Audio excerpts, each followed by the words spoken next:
To the following मतलब first example cos 7x minus 5y plus cos 7y minus 5x divided by sin 7x minus 5y plus sin 7y minus 5x equal to cot x plus y. आता इथे न्यूमरेटरला cos आणि cos या function मध्ये addition आहे. Angle काय आहे इथे 7x minus 5y, इथे अँगल आहे 7y minus 5x आणि डिनॉमिनेटरला sin आणि sin फंक्शन मध्ये ऍडिशन आहे. इथे अँगल आहे 7x minus 5y आणि इथे अँगल आहे 7y minus 5y आणि it is equal to cot x plus y. इथे फंक्शन आहे, रेशो आहे cot आणि अँगल आहे x plus y. तिथे आपल्याला काय प्रूव्ह करायचं आहे, LHS इक्वल टू RHS. तर आपण LHS सॉल्व्ह करून घेऊ आणि it is equal to cot x plus y हे इथे प्रूव्ह करू.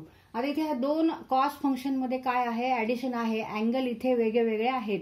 मग इथे आपल्याला कोणता फॉर्म्युला वापरायचा आहे, cos c plus cos d आणि इथे डिनॉमिनेटरला साइन फंक्शन मध्ये ऍडिशन आहे, अँगल वेगळे वेगळे आहेत. इथे अँगल आहे 7x minus 5y आणि इथे अँगल आहे 7y minus 5x. म्हणजे इथे आपण कोणता फॉर्म्युला वापरायचा आहे, factorization formula, sine c plus sine d. इथे जसं cos c plus cos d वापरला तसा इथे आपल्याला sine c plus sine d हा फॉर्म्युला वापरायचा आहे.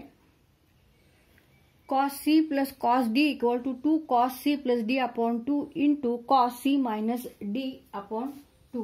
तर हा फॉर्म्युला आपल्याला इथे वापरायचा आहे न्यूमरेटरसाठी, कारण इथे cos आणि cos फंक्शन आहे. cos c plus cos d, here c equal to 7x minus 5y and d equal to 7y minus 5x. आता इथे डिनॉमिनेटरला आपल्याला sine c plus sine d हा फॉर्म्युला वापरायचा आहे. Sine c plus sine d equal to 2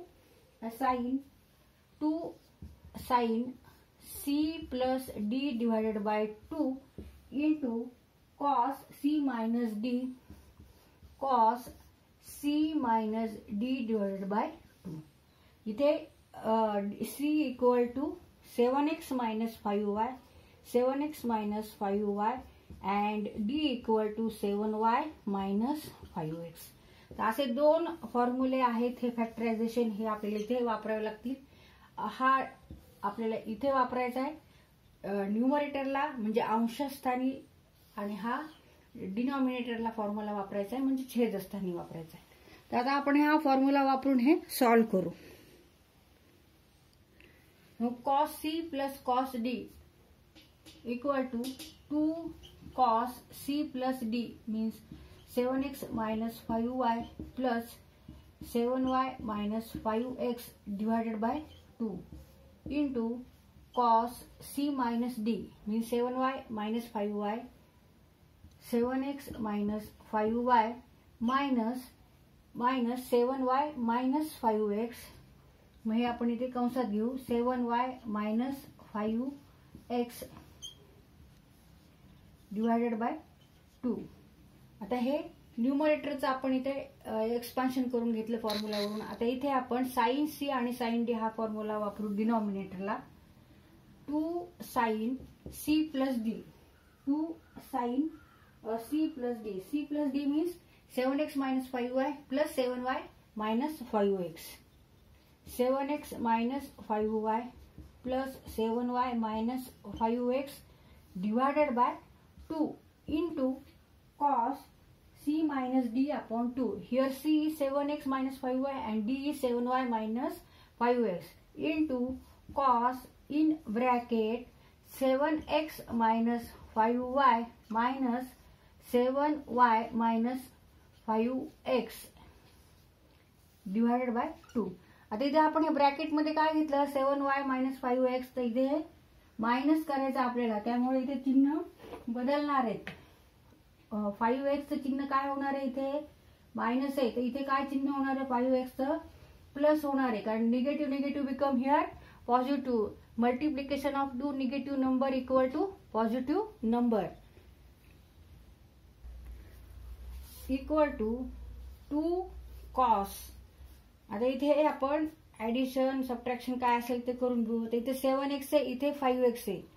मग 7x आणि minus 5x answer काय येणार आहे 2x.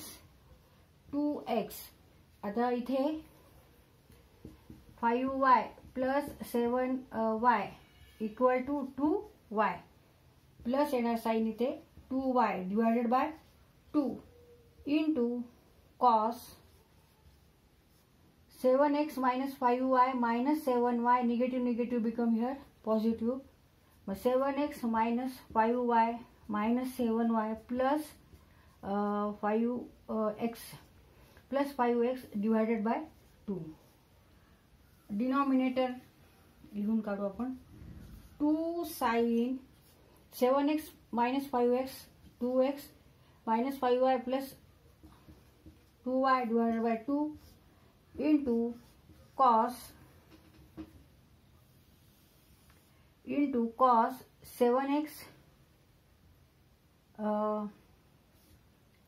7x minus 5y minus 7y negative become here positive 5x divided by 2.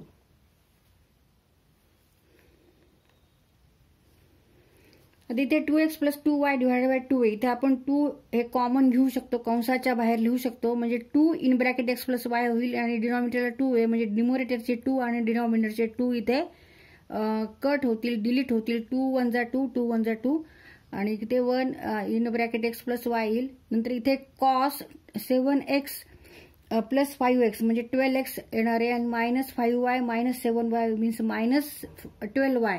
मग 12 हे कंसाच्या बाहेर येतील, ब्रॅकेटच्या बाहेर येतील आणि कंसामध्ये x मायनस y राहणार आहे आणि डिवायडेड बाय 2 म्हणजे 6x minus 6y divided by 2. तसंच डिनॉमिनेटरला पण इथे 2 कंसाच्या बाहेर येतील आणि in bracket x plus y 2 इथे कट होतील, डिलीट होतील आणि इथे सुद्धा 12x minus 12y divided by 2 म्हणजे 6x मायनस 6y किंवा 6 कंसाच्या बाहेर कंसामध्ये x मायनस y. ह्या पद्धतीने आता दुसरी स्टेप लिहून काढू. 2 1 जा 2 2 1 जा 2 बेक अवे 1 6 बेक अवे सख 12 2 1 जा 2 2 1 जा 2. Remaining terms are cos in bracket x plus y into cos 6x minus 6y 6x minus 6y किंवा 6x minus y असं लिहिलं तरी चालेल. sin in bracket x plus y sin x plus y into cos 6x minus 6y.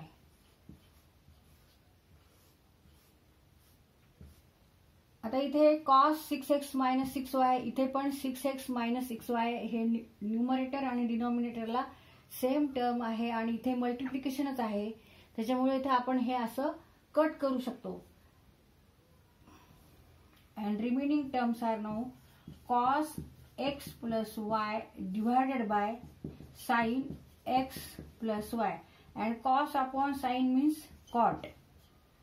Cos x plus y upon sin x plus y means cot x plus y and it is equal to RHS side. Therefore LHS side equal to RHS side. तर इथे आपला question हा solve करून झालेला आहे. आपण factorisation फॉर्म्युले वापरले तिथे